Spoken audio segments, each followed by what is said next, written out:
1950s vibe, you know? Rosie the Riveter going on. I do.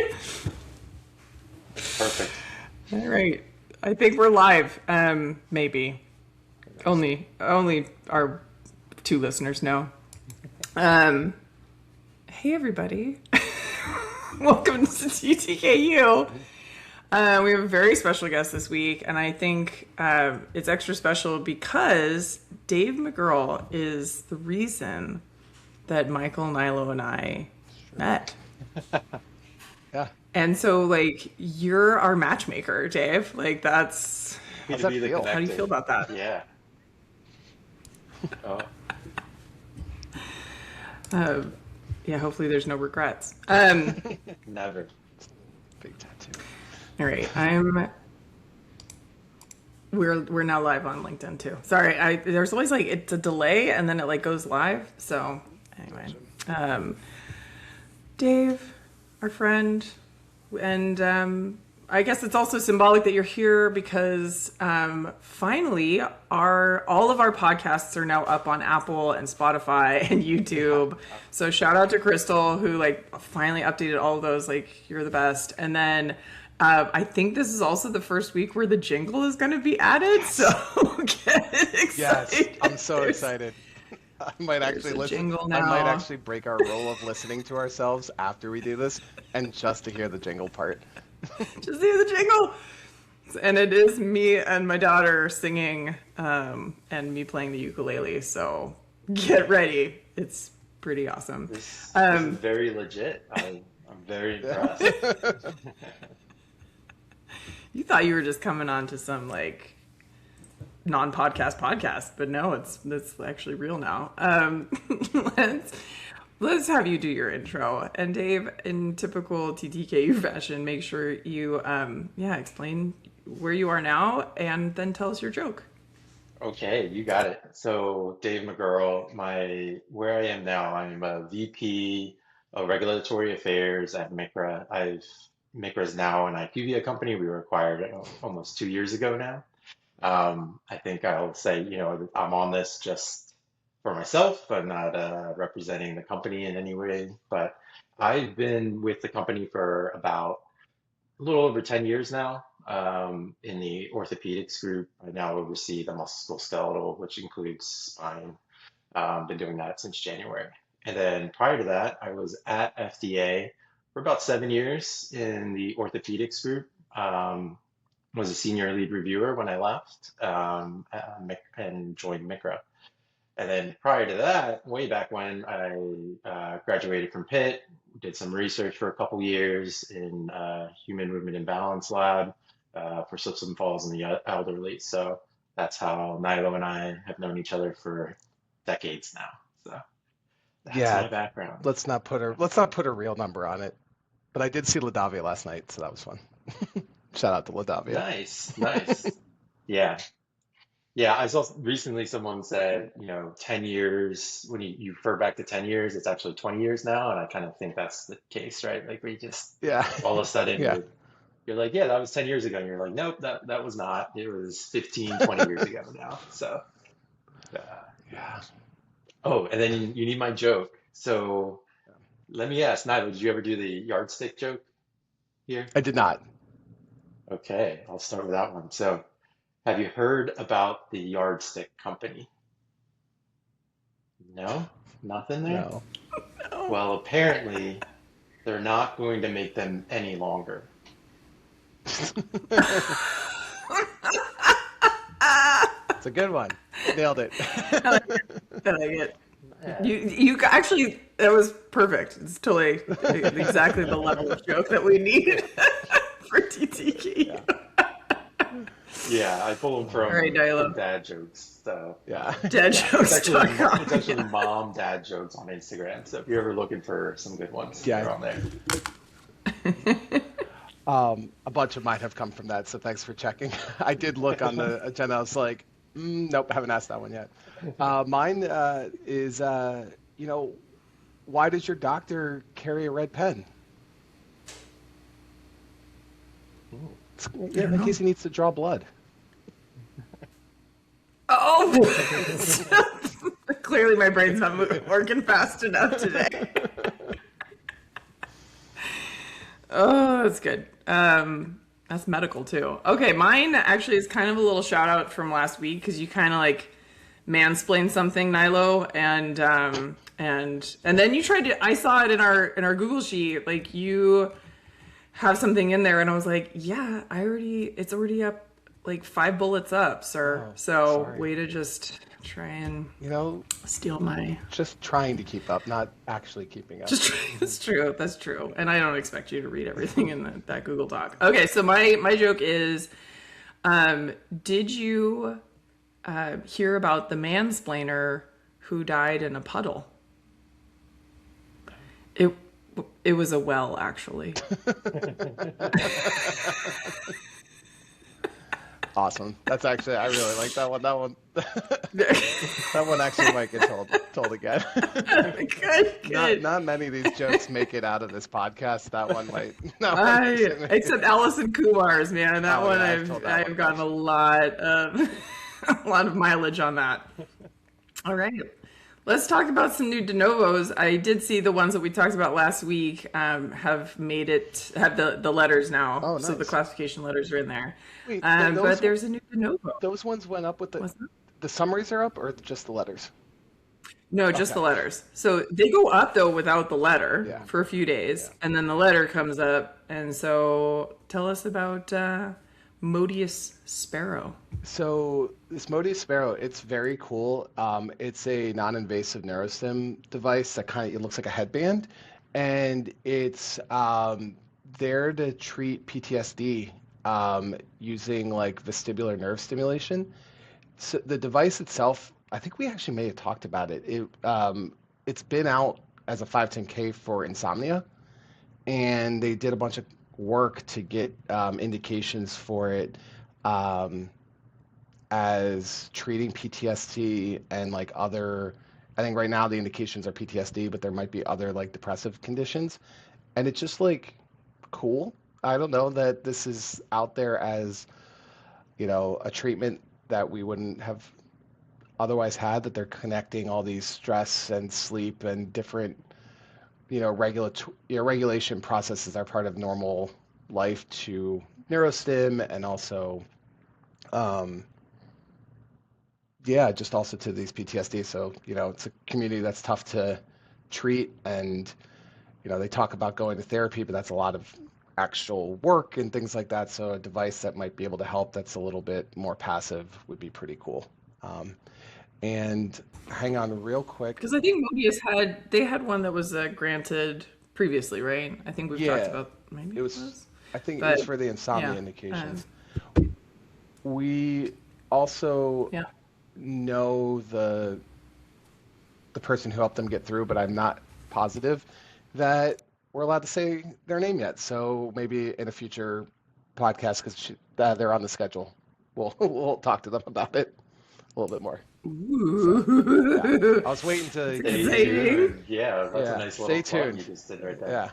Yeah. Teaser. Let's talk about the PMA. Or do you? I put that in there. You got the PMA. Should I do that one? Okay. I have a question about new PMA. Don't ask me. I have no idea. But because I had to look it up, what actually the liaison biotrin parvovirus B19 IgM plus and the liaison biotrin control parvovirus B19 IgM plus.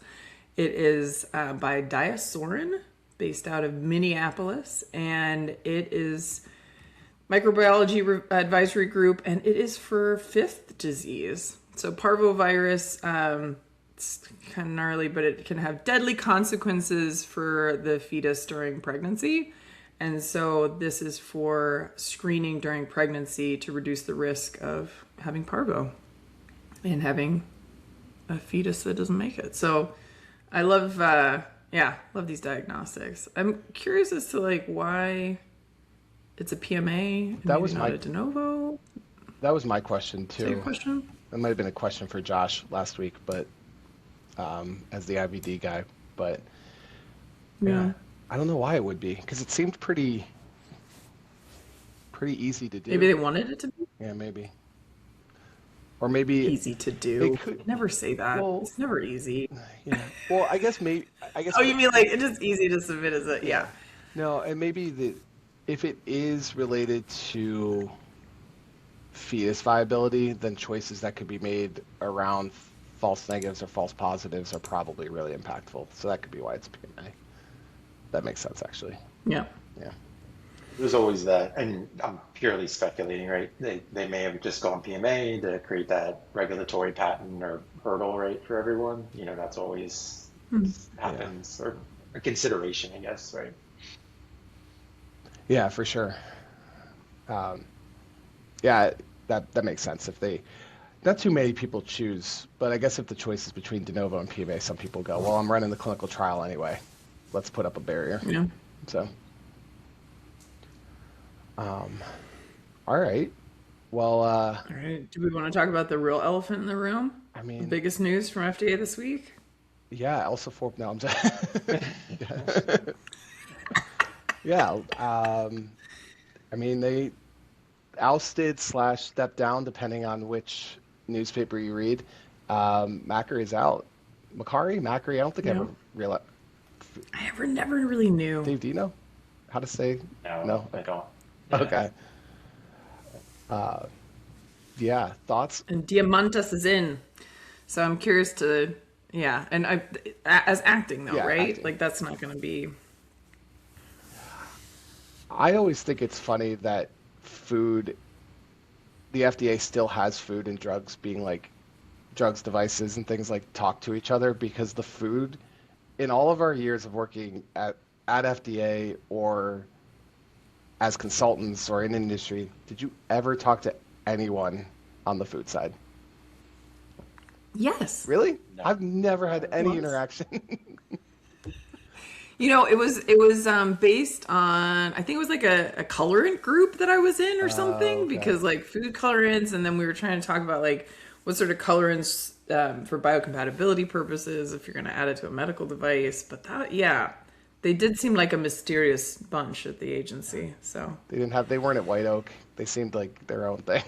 So, yeah. That was gonna be my question because I was like, I don't even know anyone that I ran into at like the cafeteria, right? Because they're not on White Oak, I guess, right? yeah.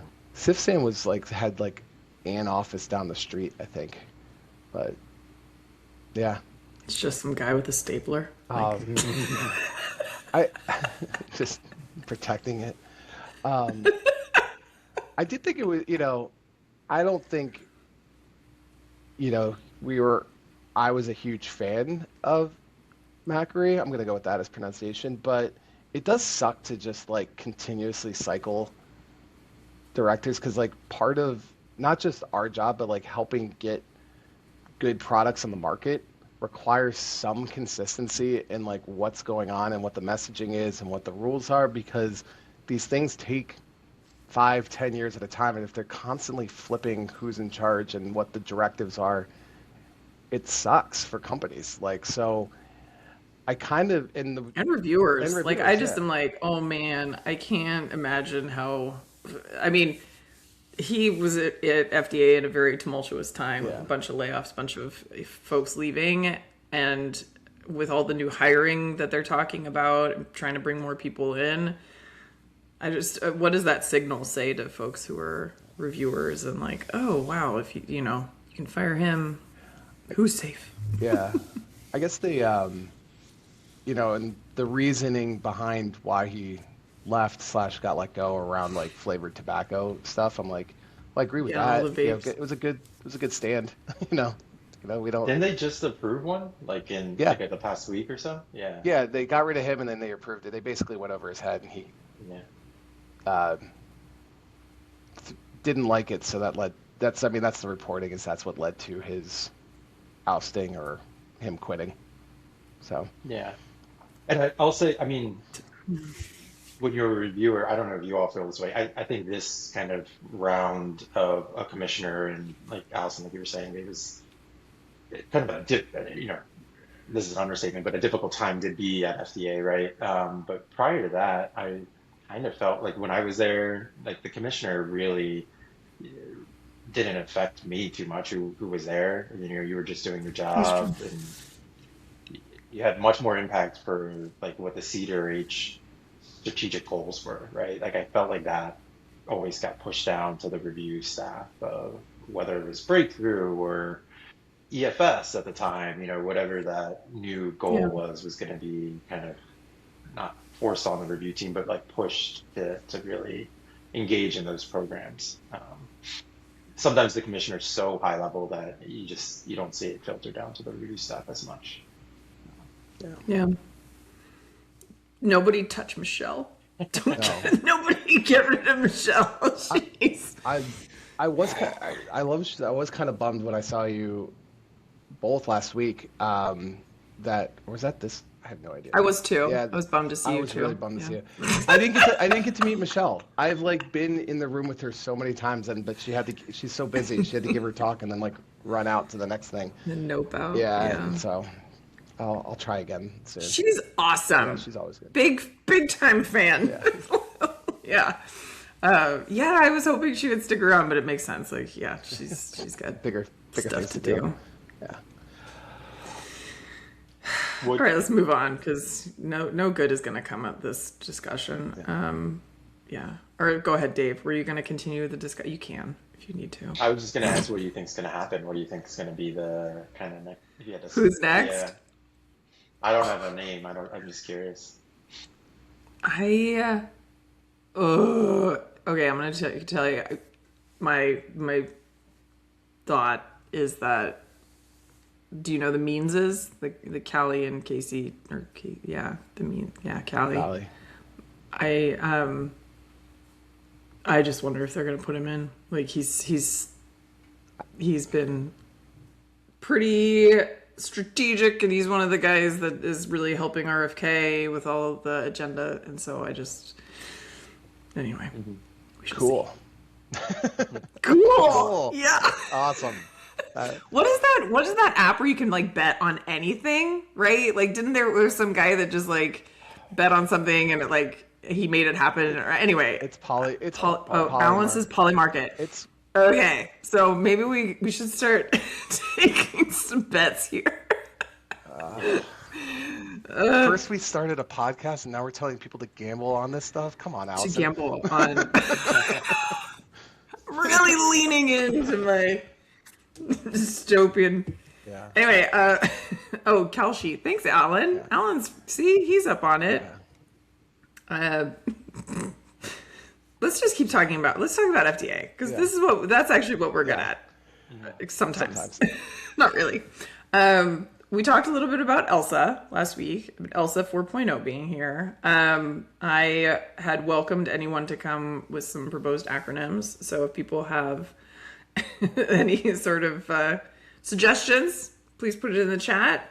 And also, just that Halo, the new platform Halo, is out. That's all I have to say about that.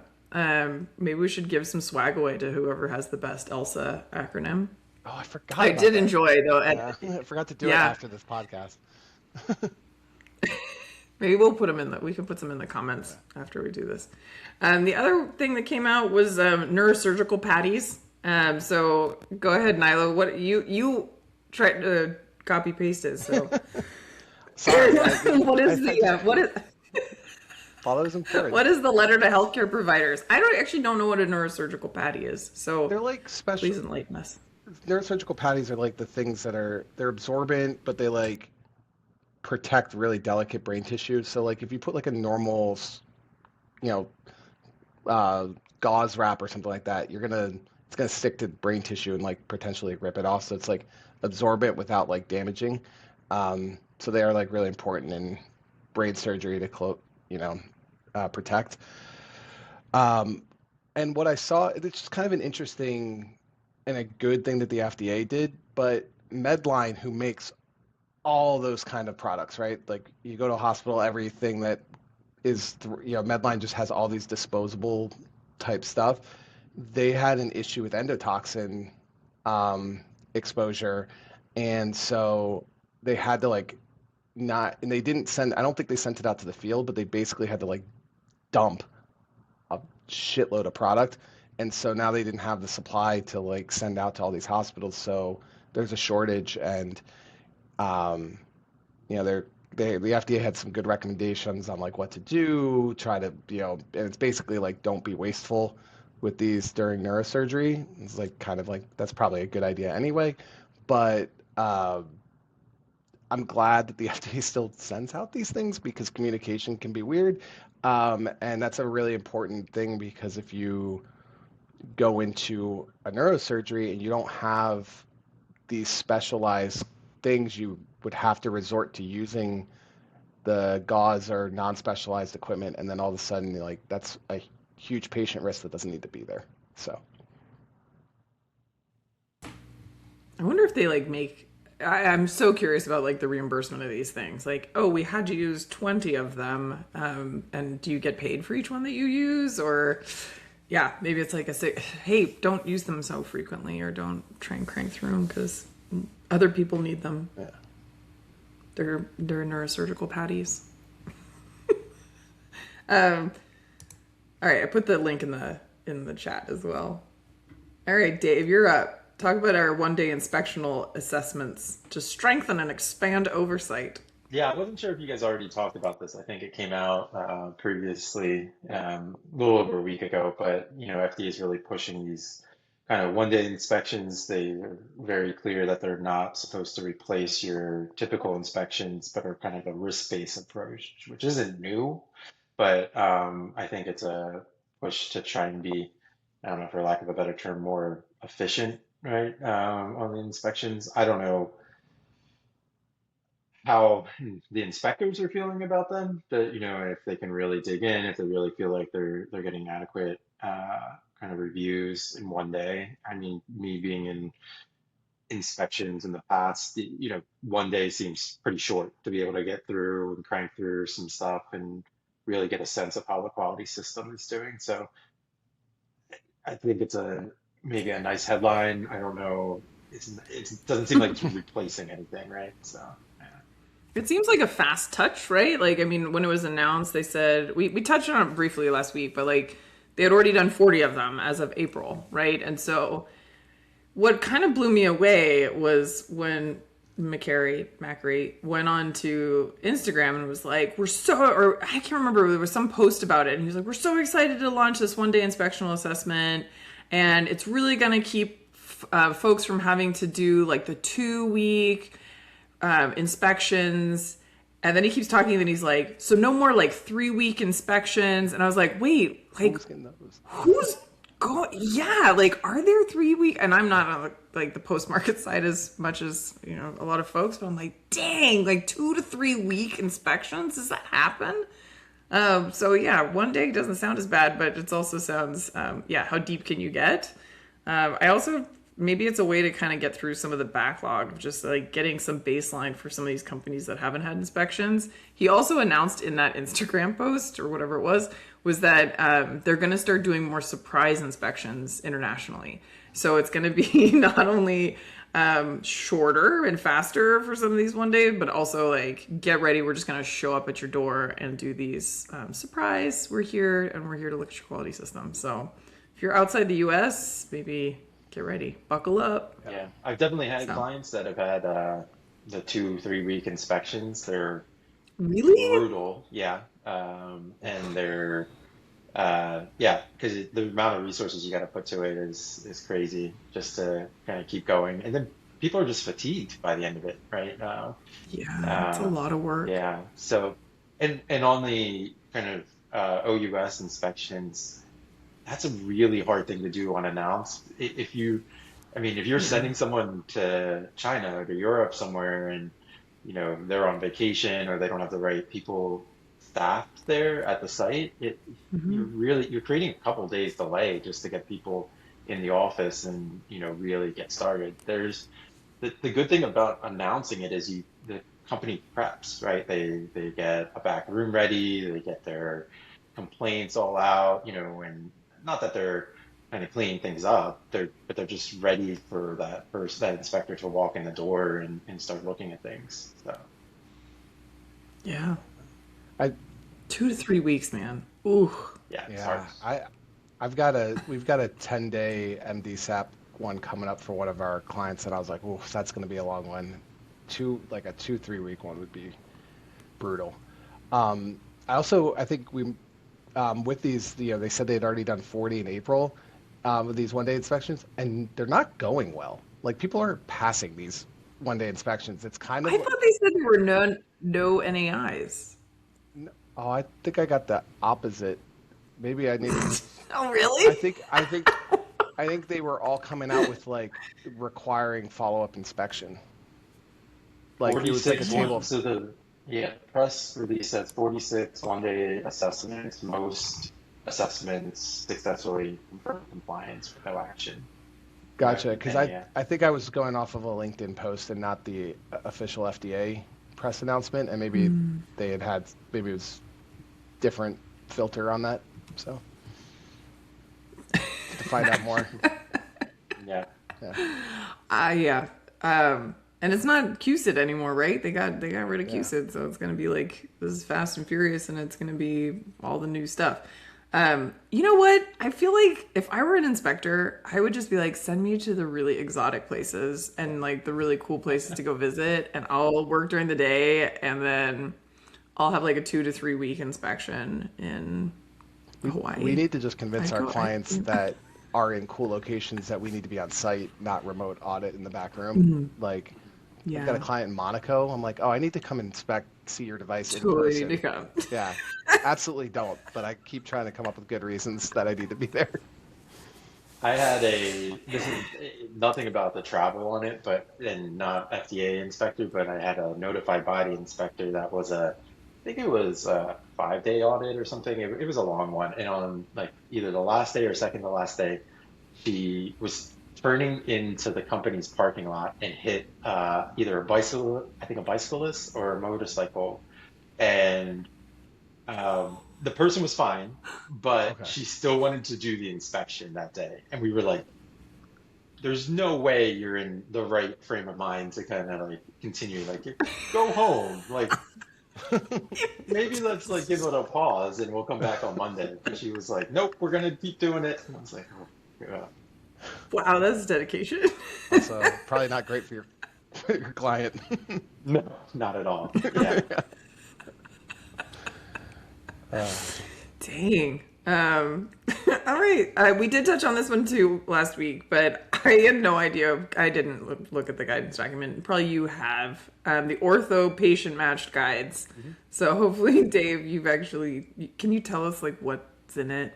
Yeah, Yeah, the draft guidance came out a couple years ago. It generally aligned with the review practice that FDA has been doing or the orthopedics team has been doing for patient match cut guides. So they will ask about, you know, all your out of the manufactured, your workflow process, like how do you approve, like how does a surgeon approve the case, like make sure there's checkpoints in it. And then there's a lot around kind of cut accuracy.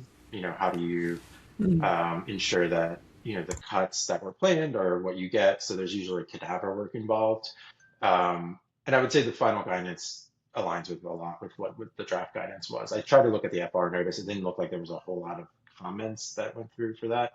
I think the one thing I've been seeing for people that FDA will ask about was a bit new to me and really in the guidance is um, the when you're doing that cadaver work, the guidance document talks about level of experience for surgeons, novice, middle, and then experienced, and that can mean a lot of different things. Like, what's their experience in the anatomy? What's their experience using patient match cut guides? And then the other thing we've been getting requests on is their conflicts of interest with the company, which is generally just a clinical study question that we get, but not now we're seeing it whenever we are doing cadaver work and they're asking us to provide both CVs of surgeons, but then also their relationship to the company. So something else to kind of be aware of when you're doing this. I think that the final thing I'll say about this is the FDA emphasizes like stats and things like that. These aren't usability studies really. Like the steps involved are the steps surgeons do every day, right? Drilling, cutting, all that kind of stuff. So I always try to emphasize to FDA, this isn't really usability. We don't need a full human factor study. So those are kind of the things I've kind of seen with this. Of like the 15 users Exactly. and the use related risk assessments. And interesting. So, and these are questions that you're getting in pre-market submissions of like Yeah. CD. More than the, I know we always have to give the forms in or whatever, the 36, 74, 34, 44, well, anyway. Yeah, whatever. Forms that like financial disclosures and that, but they're asking for more than just that. They're asking it for that for cadaver studies, right? When we're doing the cadaver work. Cadaver. Yeah, they'll ask for that. I've seen that more and more. Yeah. And then the guidance is pretty light on what they consider like statistic justifications and stuff like that. Like before, we used to say 3 surgeons, 3 cadavers each, but nine cadavers total, kind of got us to a happy spot. But now they're kind of looking for more justification that's based in some stats. So makes it harder. Cadavers aren't cheap, right? Yeah. So Is there a reason that you know that they're raising the bar here? Like, was there issues with these? I mean, in terms of like the conflict of interest question, or just in general, the like number of cadavers used? Number of cadavers, just kind of, or the evidence they're looking for to get these through FDA. It seems like a little bit harder. Yeah, I mean, I think before it was like a feel good, right? Like if 9 cadavers isn't really like a statistically justified sample size. It was just, this is what we did in the past. And so now they're trying to kind of put a little more metrics around it. And in terms of like, they talk about standard error, standard deviations, averages, acceptance criteria a little more in the guidance now. Okay. Yeah. Why can't there be like a simulated, isn't there a simulation tool or something we could like, instead of having to find the cadavers? I don't know. It seems like that should That exist. would be amazing. I just learned like neuro uses more phantoms. I was talking to someone around like, it was a robotics kind of discussion, and yeah, neuro seems to be more interested in using like phantoms, where definitely ortho is more cadaver focused. So Yeah, that's true. I see, yeah, OHT, like 8, any sort of like radiology, ultrasound, like there's tools for that, right? So, crazy story. I went to one of the conferences, like, I don't know, it was like NAS or something, one of the spine conferences years ago. And some sales guy was like, "Oh, do you want to check out our device and see how it works?" And I'm like, "Yeah, cool." And he's like, "Come over here." And I was like, "Okay," walking. They would take me into this like pod, like a container, in the middle of the conference floor, right? And I'm like, "Oh, it's really cold in here." And then I'm like, "Oh my God, it's filled with dead bodies." Like, I had you gotta prep people for this. It's just wall-to-wall cadavers.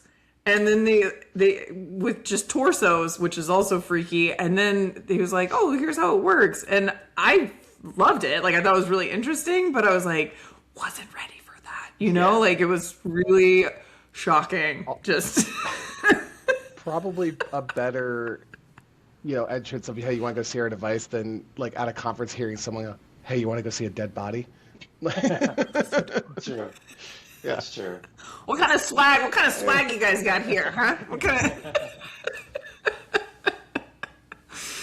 Oh, actually, at that same conference, it was so funny. There was somebody, I want to say it was like John Pack or something, like there was one of our buddies and it was there, and there was a device that was currently under review at FDA, right? And so went over to, like an FDA's there. And so they're like, "Oh, show me your device." And like, this is a guy who gave me a demo of his device, 30 minutes earlier. And here I have my comb here because I clearly was brushing my hair earlier. And he was just like, the guy couldn't keep his hands like from shaking. And I was like, "Oh, it's okay." Like, just like, they're not trying to, there's no gotchas here. It's just, they're just trying to understand the unique feature of your device. Anyway, it was very, very sweet. And that poor guy, like the sales guy, was just like, "Oh gosh, I'm going to get fired." I mean, we're all Uh, engineers, we're all scientists. We like to tinker, right? So we want to see the devices, we want to play with them. It's kind of yeah, part of the fun. yeah. Mhm. All right, let's Nilo, you got some good ones here. Uh, Let's save the conferences to the end. So keep okay. like we'll talk about the things that people should go to. Tell us about Character AI. This is super fascinating. Yeah, so I don't know how much everyone's been paying attention, but like the character AI got Not much. not much. Yeah, barely. So Sorry. there was the chatbot, I think it was called like Ellie or something like that, and it was one of the ones that has been in the news that um, led to a couple people like committing suicide or causing self-harm, and they've been sued by a few states, I think in Florida but the key there was like this bot caused harm. And Yeah. actually, the state of Pennsylvania this week or last week sued the company for like fraud more of that the bot was representing itself as a licensed psychologist and practicing medicine. And it's a whole kind of different paradigm for how they are going after these kind of chatbots and basically saying that they're performing the role of a doctor without a going to med school or any kind of control on there, but because they're chatbot, it's more of a human interaction. And it's interesting because I think, other than like, obviously this is like a severe problem, but the kind of how they're going about it is interesting to me because when we were all at FDA, one of the things we used to tell companies all the time is we will regulate your device safety, but we don't regulate practice of medicine. That is on the doctors, that's on the boards, that's something else. And this is medical devices practicing medicine. And so how do we get around all of that? And it's just a really interesting, it's going to be a really interesting case. And Dave and I have a friend that's on it. Um, so I'm going to hopefully get some more information on, as we go through, but it's like just it opens up so many like weird puzzles of how you control this and what you can do. And like, there's obviously benefits here too, but comes, it's an affirming technology. No matter where you use it, it will tell you what you probably want to hear. And so, I'm just curious, I don't know. I don't know how much you are aware of it or what your thoughts are on it. I don't know very I mean, much. it's Yeah. terrifying. Yeah. I, That's my thought. I mean, the reason you can say practice of medicine is because just like you talked about, Milo, all those checks, right? There's licensing, there's, boards and things like that there's education. So there's a lot of checks that happen before someone is out practicing medicine, right? If you have a bot doing it, where are the checks, right? And that probably falls back to FDA as a medical device, right? To do that. So Yeah. And like this one, by the way, just for this particular one, this is clear fraud. Like they were providing fake medical license numbers and things like oh, generating like Whoa. and implying that they could prescribe medication as like a psychiatrist, not just like a chatbot type thing. So it was like very clearly fraud, but I do think that there will be more and more of these types of things that are going to be created with hopefully, solve the problems that this other one have, but it's still going to be pretty wide open and scary. And yeah, to Dave, like, how do you let, say that this person had, or this robot has training and nuance to do it? You probably can't. So, they need to Yeah. take the MCATs and do the boards and yeah. all that kind of stuff, right? Honestly, but the robot would pass the MCAT easily. Yeah, sure. Knows the answers. Yeah. So Yeah. Woof. yeah, All fun right. stuff. Let's talk. So there were a couple other things in CDRH new. So the MDR enhancements, and I think it's really getting ready for the new AIMS one system to rule them all. So anyway, there's an update on that, and just also the schedule of things rolling out. I'm gonna put that in the chat of like when they're updating things and when certain databases are going to be ready. Anyway, so I, that's we exciting. I mentioned think you should. Go I was ahead. gonna say we've mentioned this one before, but I really do like this initiative because the mod Yeah, database and me the too. MDR databases are absolute rat's nests of trying to figure out and comb through information. It's like not fun. So if they can put some IT and better user interface on it, good job, FDA. Yeah. Also, I think another shout out about the ELP is worthwhile, Milo. Like, Uh, yeah. So we talked about it last week, but like the ELP experiential, I think that's how you say that word, learning yeah. program is companies and hospital systems and like incubator things are invited to apply, and there's specific like home healthcare focus this year and on these on these learning programs, and it's a government funded program that allows FDA reviewers to go either remotely or on site to locations where the companies get to talk about their how they think about building things and what they're putting into it and what their manufacturing looks like and the considerations of things. And I know for me, I got to go on one for cardiovascular when I was a reviewer out in California, and it was like extremely beneficial and made me a much better reviewer because I started a lot of the dumb questions I was asking that probably I like just not knowing how things are built because I went straight to the FDA. I was like, oh, this all makes sense now. I can now ask more focused questions and better things. And I think it's a really good program that people should consider applying for it if, you know, to the four other people listening to us, if you know, uh, groups that might be I was interested in thinking, it. I know Alan who's on here, like, they should apply. Like, any of these places that are doing design and building tech. I mean, their four main focus areas are home as a healthcare hub, device design and development for the home environment. So if you're doing anything along those lines, medical device interoperability and systems level safety assessment, and simulated and real world home environment validation strategies for home use devices.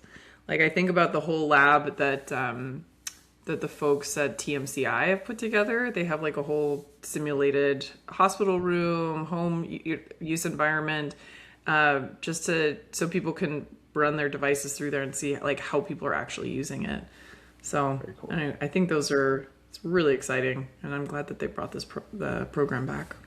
Dave, did I you get think to go it's on one when you were yeah. a reviewer? Yeah, I went on several, like I don't even know, three or so. And we've done a few at MICRA through the years as well. We've Oh, hosted nice. FDA.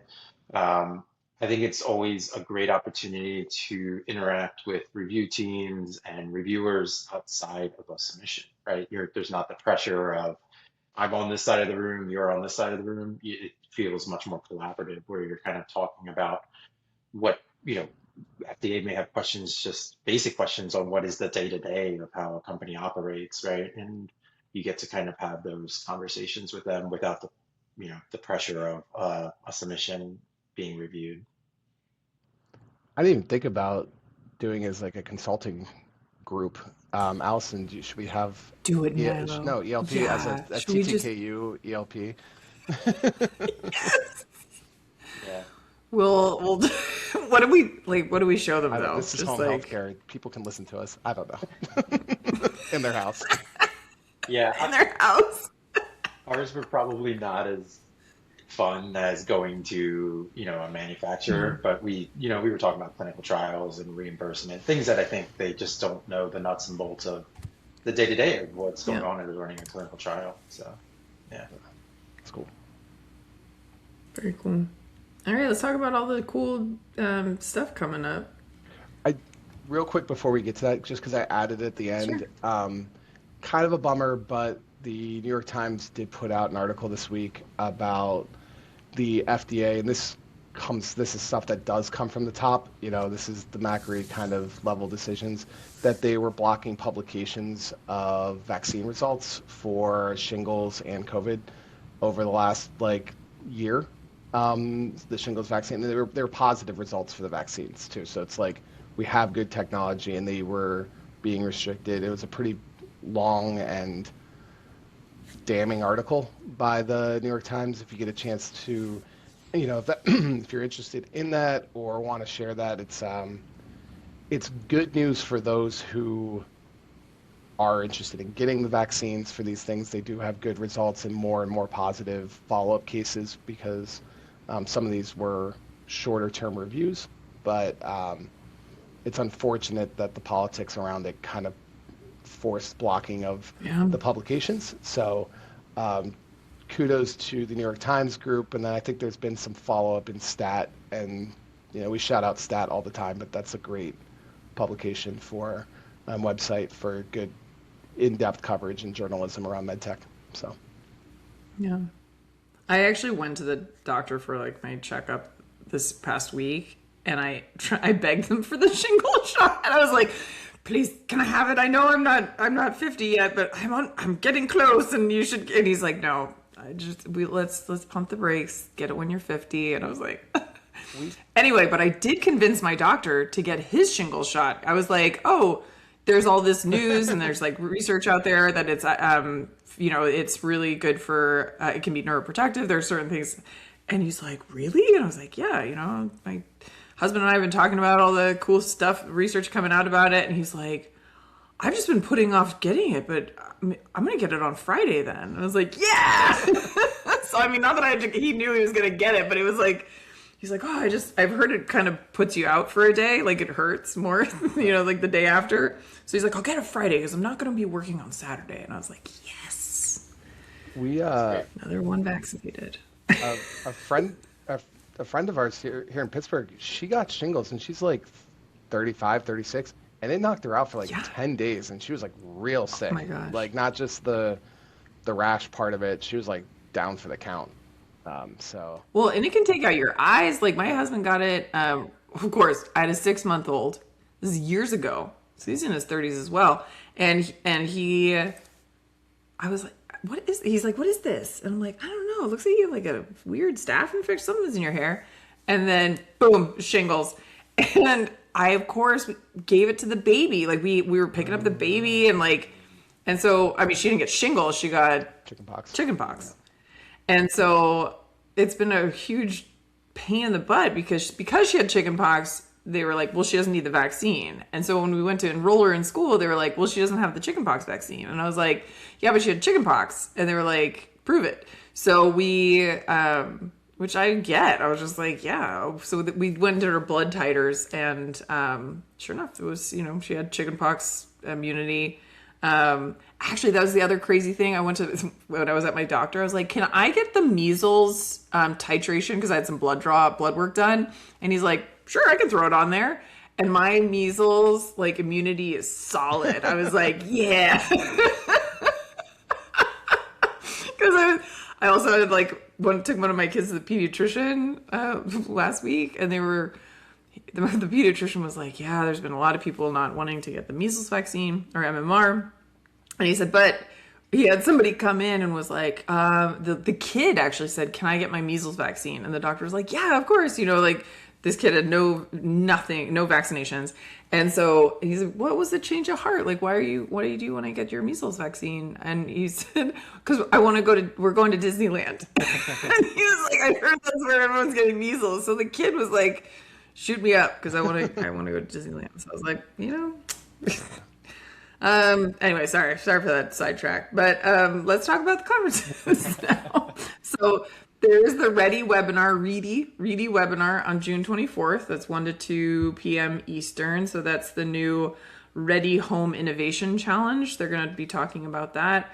So exciting, but also I'm like, what happened to Tempo? Can we talk about Tempo? There's all these pilot programs, but I'm like, is it just here's something new shiny, let's talk about it. So anyway, I'll put the registration link in for that. Also, talking about another cool conference or talk is the Michael Nilo is going to be gracing us with his presence at San Diego Regulatory Affairs Network to talk about Rapid. And I totally stole Tim Marginen's title from the Slack channel, Dave. And Tim Marginin is at McGurl, He is. an IQVIA company. So he's, and he said something, he said something like, is it rapid or rabbit or something like that? And I was like, oh, I love it. So anyway, I stole his title, invited Nilo to SD Ran, and he's going to be talking about that on the 19th, I think, Tuesday. Yeah, so early next week. And it's going to be awesome. It's like a lunch and learn for us because it's noon Pacific, but 3 p.m. Eastern. Happy hour so I'll put a link for us on the East Coast. A little early, but that's great. Yeah. You should just rock up and drink a beer while you're doing the talk. You don't have to ask me twice. It's the end of my day. Say less. Did you see Ed's post about the Guinnesses? Yeah. I like chat. Yeah. I love it when beer is used as an educational tool, especially it was very insightful. I learned something from it. So. Actually, Edwin Lindsay is actually a good transition to the thing I'm doing tomorrow because Edwin is out of Scotland. He's him and his company are just amazing regulatory and quality consultants. But he has had a grandkid who had some health problems, or I think it's his grandson. But anyway, he has been offering free pediatric regulatory consulting for companies that have, so cool. which is just like a really cool thing. You know, he's able to carve that out and do that. So, shout out to him and Angela Patterson that works with him. They're both amazing people. And he always does his posts around Guinness. Like he travels to go to all these conferences, and he's having a Guinness with someone. And his recent post was very educational around, a pint is still a pint, no matter where, in different things. So, which isn't totally true because there's a British pint and an American pint. But anyway, stop. Yeah. Stop. Yeah. Don't get too technical. Yeah. Milo. Anyway, the royal pints, imperial. More importantly, I'm going to be at the Midwest Pediatric Device Consortium, kind of their innovation summit tomorrow. It's all day in Cincinnati, which will be very cool. I love getting to get involved with just pediatric medical devices in general. Had I not gone to FDA, that's what I wanted to focus on. So it's cool to be able to go do that sort of thing. But for other people, I don't think everyone knows this, but there are device consortiums that are kind of really affiliated and linked with the FDA throughout the country that are, for pediatrics. Mm-hmm. So this one's the Midwest one. There's like a Mid-Atlantic one. CTIP. I do a lot with CTIP. Yeah. So there's a bunch of these that are just focused on collective resources and, funds and things like that to help companies and startups get pediatric innovations to patients, and it's a very cool program in general. So if you're interested in pediatrics, you should definitely look and find out if there's one local, because I think it's a really easy way to get involved with that kind of thing too. So yeah, love it. Dave, you got any comments? Who doesn't like helping kids? Yeah, exactly. I'm sure there's somebody out there, but yeah, we don't like them. Go ahead, Dave. Yeah. Never. Yeah, then your submission's free, right? If it's pediatrics only, so you don't have to pay the user fees. Yeah, that is true, which is cool. Yeah, I forgot about that actually. I'm always trying to push that. I'm like, it's free. Mm-hmm. Start your de novo with the free submission, then 510K off yourself to add those adults back in. You got any talk? Love it. All right. I was gonna say, Dave, do you have any conferences coming up? No immediate travel. Most of my stuff was early in the year, and then probably fall if anything comes up. We'll go to a couple conferences, but pretty good for the next few months. Nice. Yeah. I'm gonna be at RAPS, and I'm thinking Advamed. I'm gonna be the one in Boston. There's a medtech one. Anyway, we should put a list together. That's one of the things that TTKU can do. Yeah. It's like, here are all the important ones. Conferences that we think are cool. Yeah. All right, Dave, how do people find you if they want to find you? McGurl at micro.com, or if you go on the McGurl website, I think there's a profile somewhere that you can click on and reach out. So that's probably the easiest way to find me. Love it. How about you, Nilo? How do people find you? As always, do you want to be found? No. Yeah, actually find me. Sure. Um, LinkedIn's the easiest way, or nilomedicalconsulting.com. And I'm, as always, at bluestocking.health and LinkedIn. And I've heard that LinkedIn is, well, someone just sent me a text that was like, LinkedIn is the place that Twitter and Blue Sky were trying to be. But now it's like, people are all going to LinkedIn because it's, you know, a community and it's with your people and you can post things and share and educate. So speaking of, I put a new podcast out too with Blue Stock Talk. This is like total kick-ass, like cardiologist friend of mine from college, and he's just like crushing it. And yeah, So you're cheating on your own podcast, it sounds like, a little bit. I'm cheating. Well, this is not a podcast. This is like the non-podcast podcast, and then I have Dave, I hate to break it to you, but this is the side piece. This is my side piece. Just learning that now. Yeah. Stuff. It's not cheating. It's, yeah. All right, friends. Thank you. Thanks so much, Dave, for joining us today. You're awesome. Yeah, and thanks for having me. Yeah, thanks for introducing me and Nilo, for like telling Nilo to talk to this crazy woman named Allison many, many years ago. It's worked out. Yeah, of course. Thanks, Dave. Appreciate you. I realized like halfway through you put me as regulatory matchmaker. I love it. That's awesome. Yeah. I did. You needed a title, so there you go. Perfect. All right, guys. See you next week. Bye. Bye. Yeah.